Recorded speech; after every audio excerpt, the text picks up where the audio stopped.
70 acres of rotting mud and stagnant water. That was all Taft Harland bought with his life savings. Locals called it financial suicide. Neighbors pointed and laughed from their dry porches. But those jeers died instantly the morning.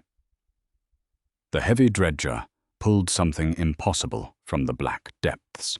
When the auctioneer's gavel slammed down on the wooden podium at the Greene County Courthouse, a collective snicker rippled through the sweltering room. Taft Harland kept his eyes locked straight ahead, his calloused hands gripping the numbered bidding paddle so tightly his knuckles shone white.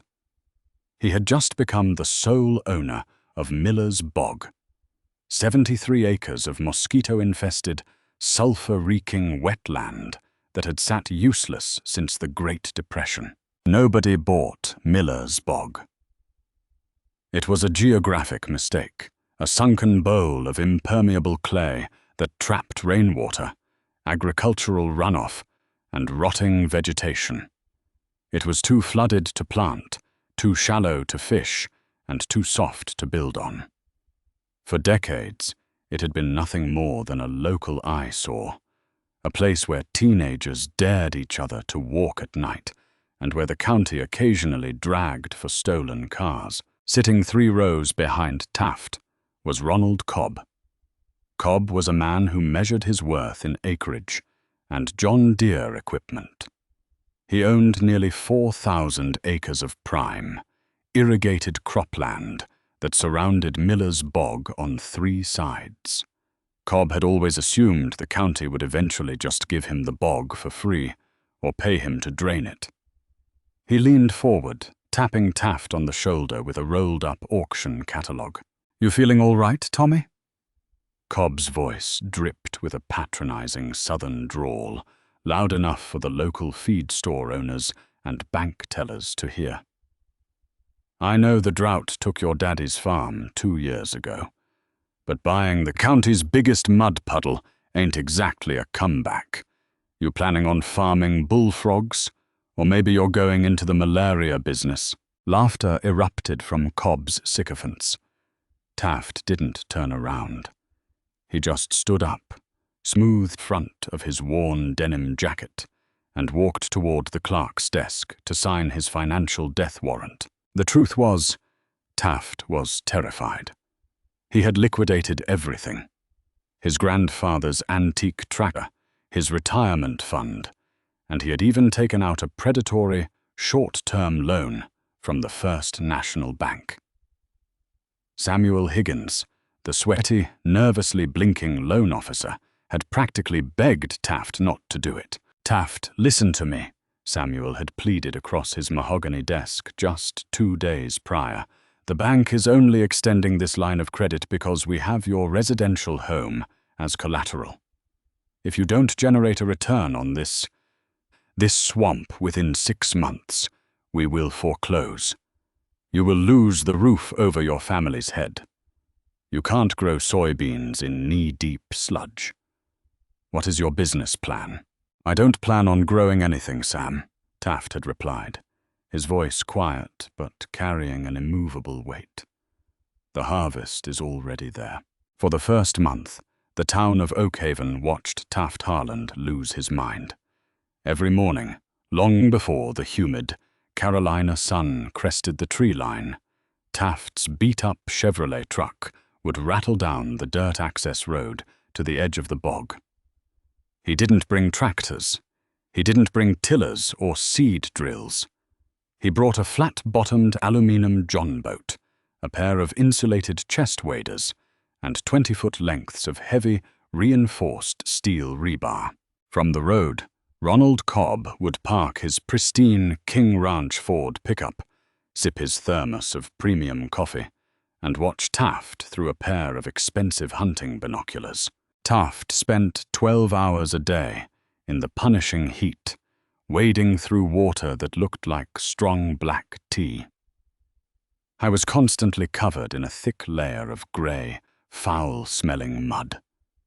He would row his small boat out to the middle of the stagnant water, stand up, and drive the 20-foot steel rod straight down into the muck.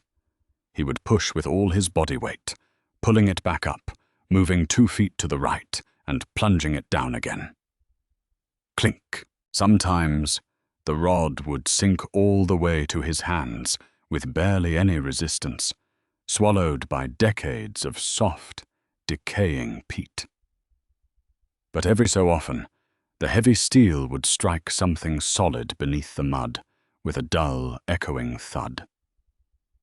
Whenever that happened, Taft would pull a wooden stake with a bright strip of neon orange surveyor's tape from his boat and drive it into the water to mark the spot. By the end of August, the town's mockery had reached a fever pitch. Down at Betty's Cafe, the morning regulars had made Taft the punchline of every joke. "Saw Tommy Harland out there arguing with a snapping turtle today," one of Cobb's foremen laughed over a plate of hash browns. "He's got the whole swamp decorated with orange ribbons. Looks like he's throwing a birthday party for the swamp rats." "He's looking for Confederate gold," another joked. "Or maybe he thinks he struck oil. Somebody ought to call his wife and tell her to pack her bags before the bank takes their house." Ronald Cobb sat in the corner booth, chuckling as he cut his steak and eggs. "Let the boy play in the mud," Cobb said smoothly. "When November rolls around and the bank calls that note, I'll buy the property from the bank for pennies on the dollar. It'll make a decent drainage ditch for my south fields." But out on the water, Taft wasn't listening to the noise. His arms ached, his back was a knot of constant agony, and his skin was covered in vicious welts from horseflies. But as he looked out over the 70 acres, he didn't see a useless swamp. He saw a grid. He had planted over 400 orange stakes. The pattern was undeniable. It wasn't random. It was concentrated, deliberate, and vast. Whatever was sleeping under 10 feet of acidic water and 6 feet of anaerobic mud was massive. And Taft was finally ready to wake it up. On a brisk Tuesday morning in late September, the quiet hum of Oakhaven was shattered by the roaring, guttural growl of heavy diesel engines. Ronald Cobb nearly spilled his coffee across his steering wheel when he saw it. Lumbering down the 2-lane county highway, escorted by 2 pilot cars with flashing amber lights, was an oversized flatbed hauling a massive Caterpillar 349F amphibious hydraulic excavator. The machine was a monster, painted bright industrial yellow, sitting atop specialized pontoon tracks designed specifically for deep marsh dredging. Behind it came a heavy-duty transport truck carrying a commercial logging winch and a heavy steel boom. Taft Harland had emptied his last remaining line of credit to rent the equipment for exactly 10 days. If he didn't pull a profit by the end of those 10 days, the rental company would repossess the machines, and Samuel Higgins would foreclose on his home. It was the ultimate, desperate gamble. Word spread like a brush fire. By noon, a line of pickup trucks had parked along the shoulder of the highway, overlooking Miller's Bog. Half the town had shown up to watch the final, catastrophic act of Taft Harland's supposed mental breakdown. Taft sat in the climate-controlled cab of the excavator. His hands were trembling. Not from the vibration of the 400-horsepower engine, but from sheer adrenaline. He tracked the massive machine down the muddy bank, the pontoons effortlessly displacing the thick water as it floated into the swamp. He navigated toward the thickest cluster of orange stakes near the center of the bog. On the shoreline, Cobb stood with his arms crossed, a smirk plastered across his face. "He's gonna sink that machine," Cobb muttered to his foreman. "That's a $500,000 piece of equipment. He buries that in the mud. He'll be in federal prison for insurance fraud." Inside the cab, Taft positioned the bucket directly over an orange stake. He engaged the hydraulics. The massive steel arm, armed with aggressive dredging teeth, plunged into the black water. It tore through the surface, sinking deep into the centuries-old sludge. Taft pulled the joystick back.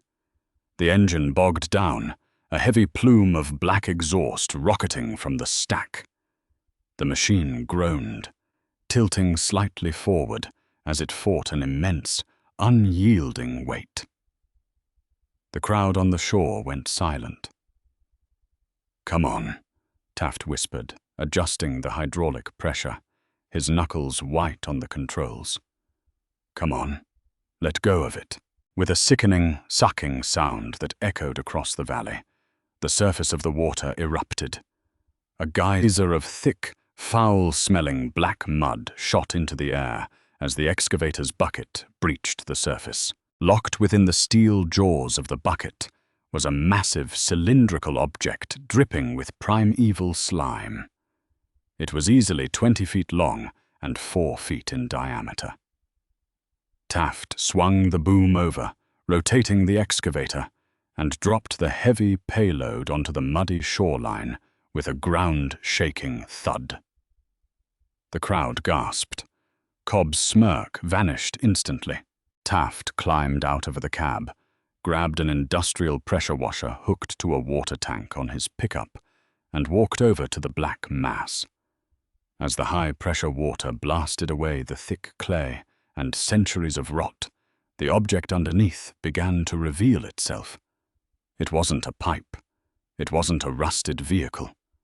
It was a tree. But it wasn't just any tree. It was a perfectly preserved, old-growth, bald cypress log.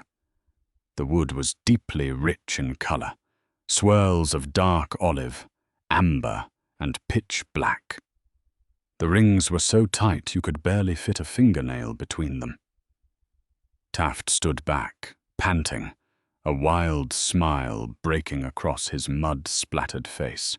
During the logging boom of the 1880s, timber companies had clear-cut the massive, virgin forests of the South. They used the rivers and natural bogs to float the timber downstream to the mills. But the biggest, oldest, and most resin-dense logs, the absolute best timber of the bunch, were too heavy. They became waterlogged and sank to the bottom of the holding ponds, lost to time.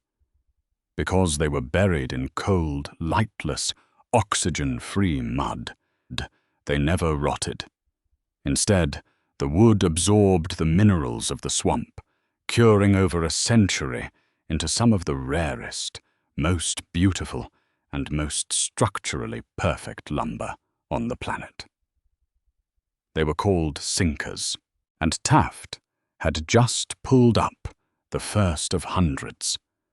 That evening, beneath the cover of darkness, Taft loaded the giant log onto a trailer and drove 3 hours to Charleston.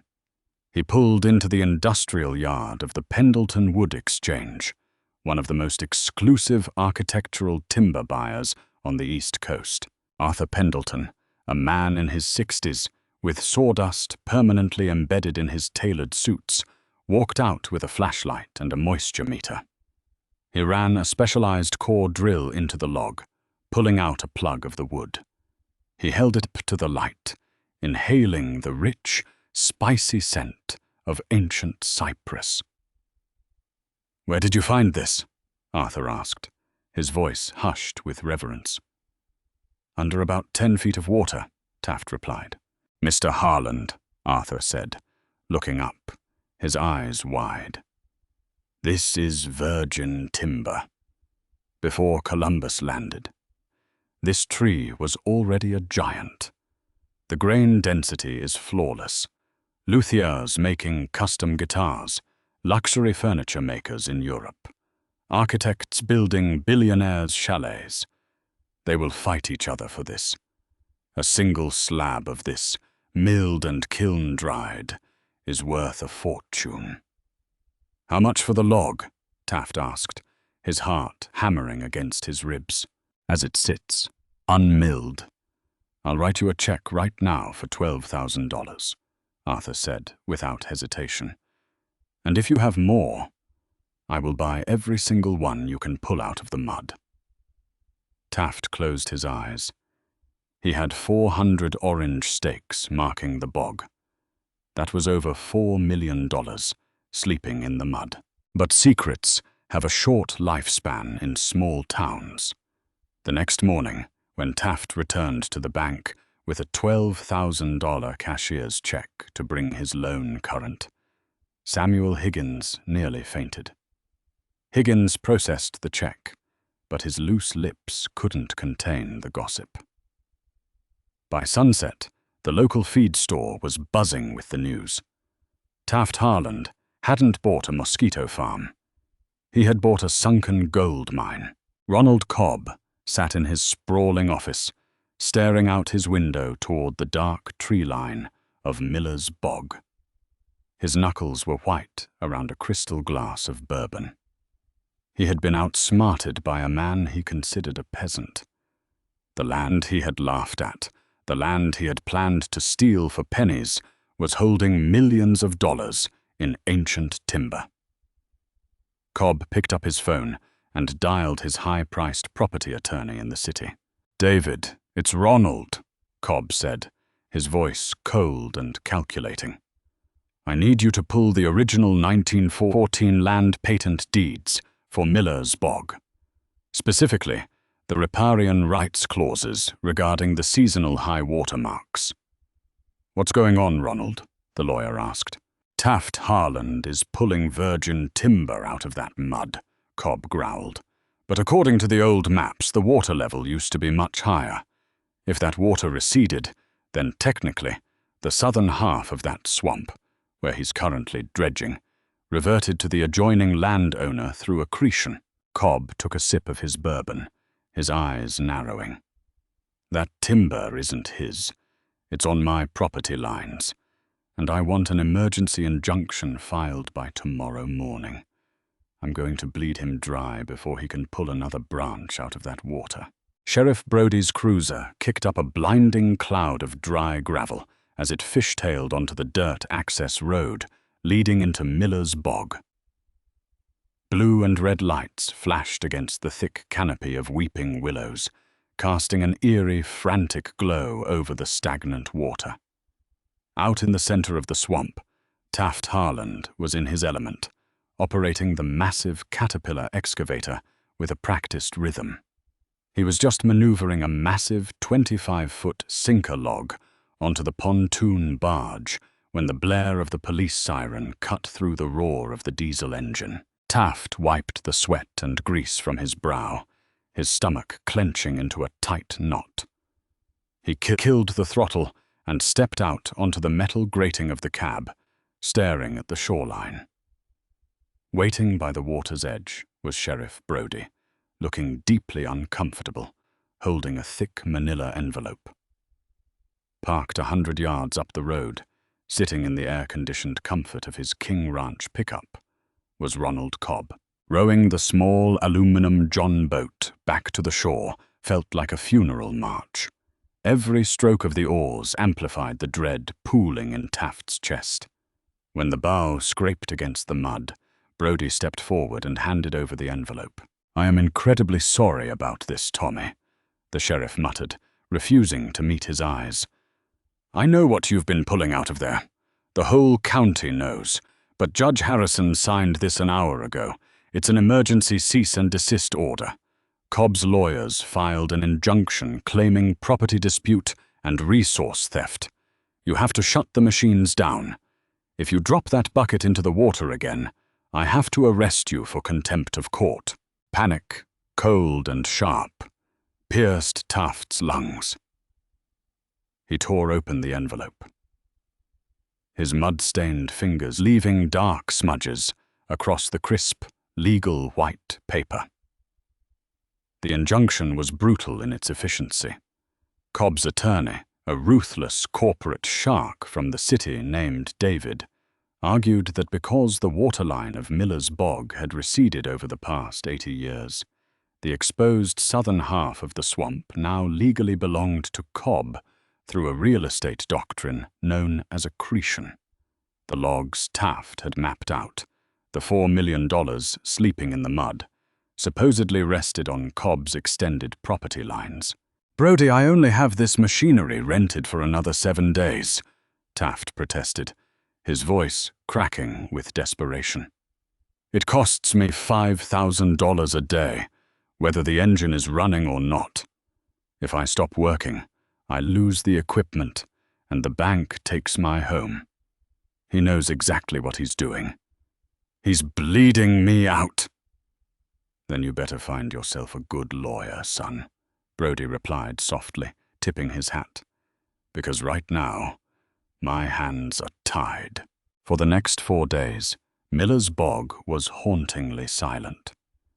The bright yellow excavator sat in the middle of the black water, a mocking monument to Taft's impending ruin. Every morning, Samuel Higgins from the bank called, nervously asking for updates, his tone growing more frantic as the deadline approached. Every afternoon, Ronald Cobb drove by, slowing down just enough to let Taft see his triumphant, arrogant grin. Taft couldn't afford a high-priced attorney to fight a protracted legal battle. If this went to a standard civil trial, it would take months, maybe years, to resolve. By then, his family would be living in a motel, and Cobb would own the swamp.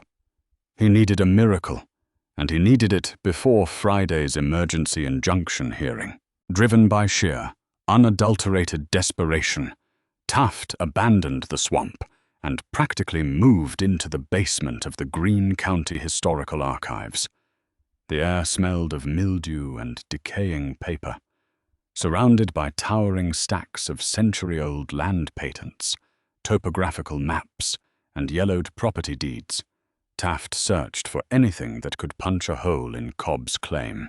Accretion law stated that a landowner gained property if a body of water naturally and gradually receded. The keyword was naturally. If human intervention caused the water level to drop, the original property lines remained fixed exactly where they were drawn in the original patent. Night after night, Taft pored over satellite imagery, old photographs, and geological surveys, his eyes bloodshot and his head throbbing. By Thursday at 2 a.m., 12 hours before the hearing, he was ready to give up. He stared at the original 1914 map of Miller's Bog, tracing the blue ink of the natural feeder creeks that used to keep the swamp entirely flooded. Then he overlaid it with a modern satellite photo. Suddenly, his breath hitched.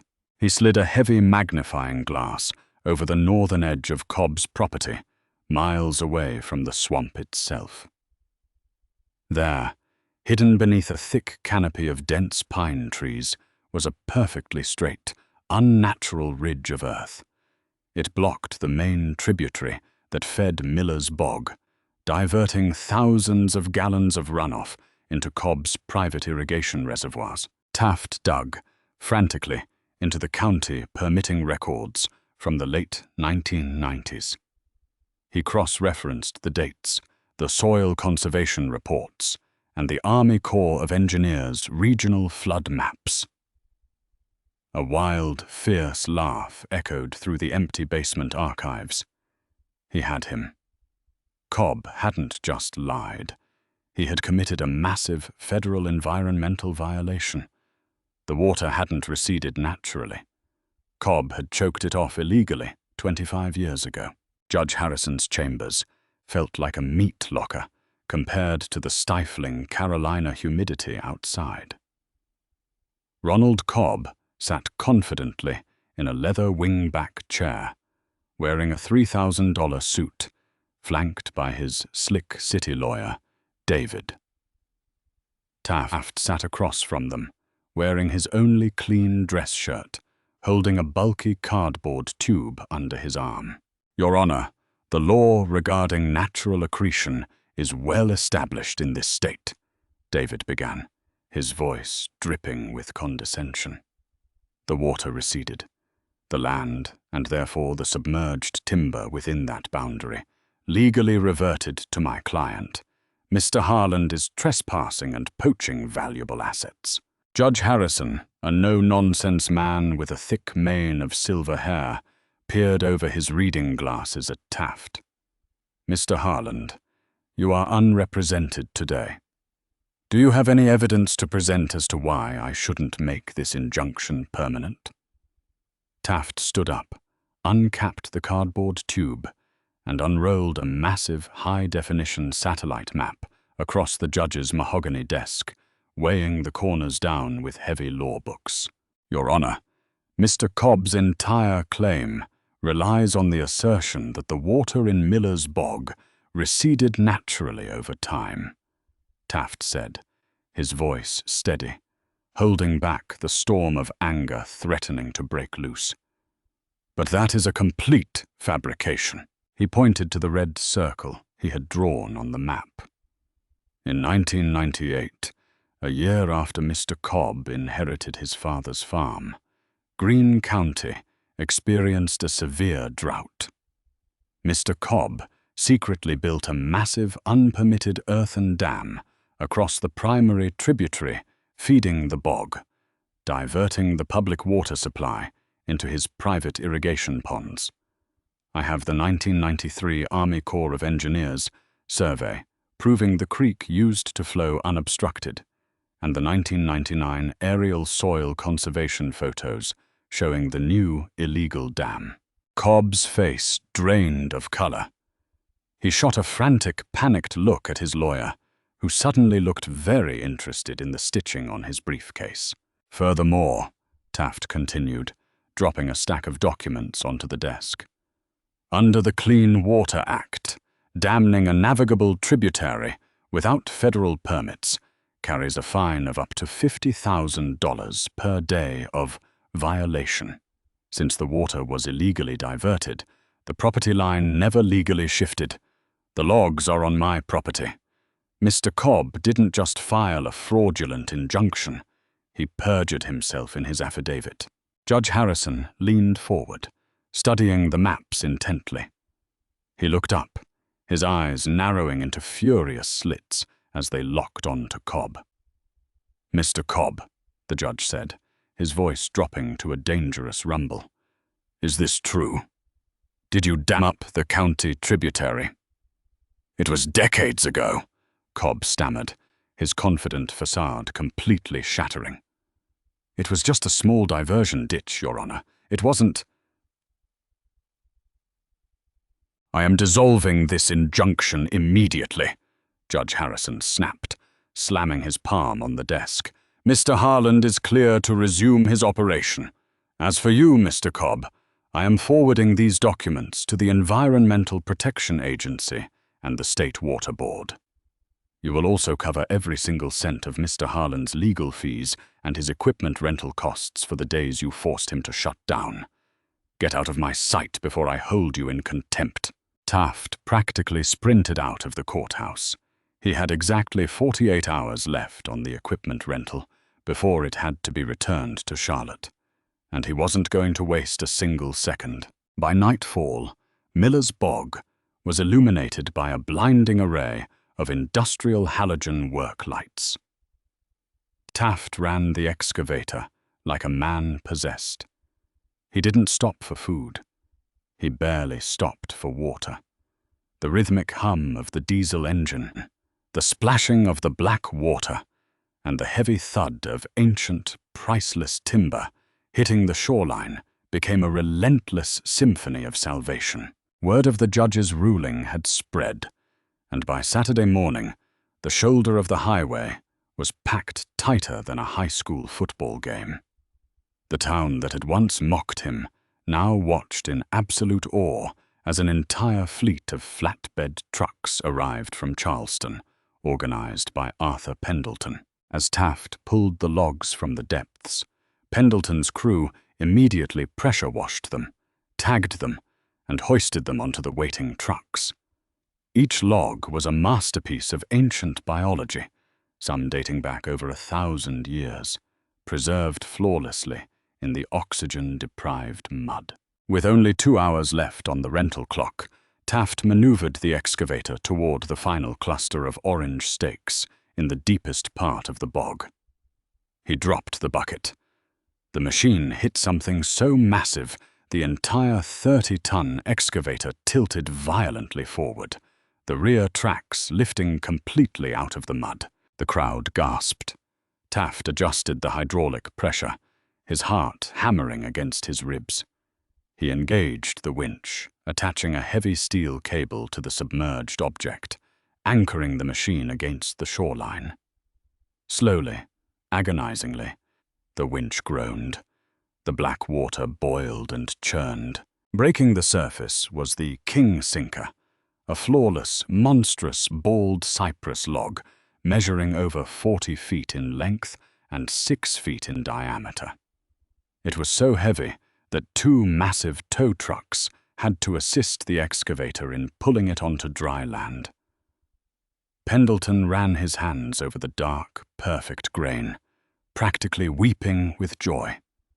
That single log alone would sell for over $250,000.